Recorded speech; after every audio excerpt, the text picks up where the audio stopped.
Have you ever wondered what it means to live a happy life? Not just moments of pleasure, but deep, lasting fulfillment? Over 2,000 years ago, Socrates asked the same question. He believed happiness wasn't something you stumble upon, but something you build through wisdom and self-examination. For Socrates, happiness wasn't about money, power, or fame. It was about living a life of virtue, a life where your actions align with your values. He famously said, "The unexamined life is not worth living." But what does that mean today? Modern psychology agrees with him more than you might think. Research from the field of positive psychology shows that long-term happiness is linked to meaning and purpose, not material success.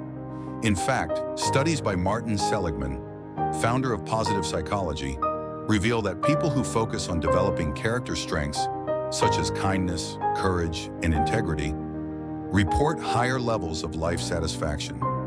Socrates believed that virtue could be taught, that the more we reflect, the closer we get to wisdom and to happiness.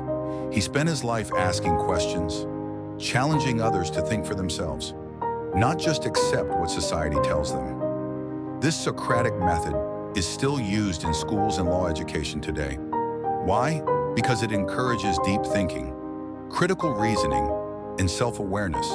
And that's the key, self-awareness. When we take the time to ask ourselves hard questions, who am I? What do I value? Am I living in alignment with those values? We begin to uncover a more stable kind of happiness. This is different from chasing pleasure, which always fades. Socrates would say, pleasure is not the same as happiness.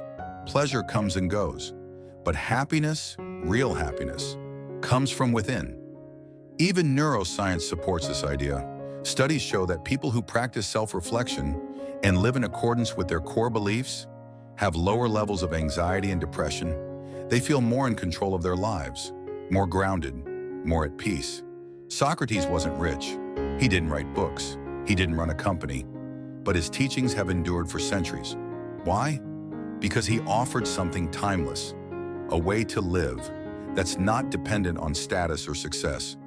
He challenged people to know themselves, to pursue truth even when it's uncomfortable, to become better, not just richer. That's a lesson we still need today. In a world obsessed with quick fixes, viral fame, and instant gratification, Socrates reminds us to slow down, to think, to live deliberately. True happiness, he said, comes not from external rewards, but from becoming a better version of ourselves. And that journey begins with a single question. Are you living the life you truly want, or just the one expected of you?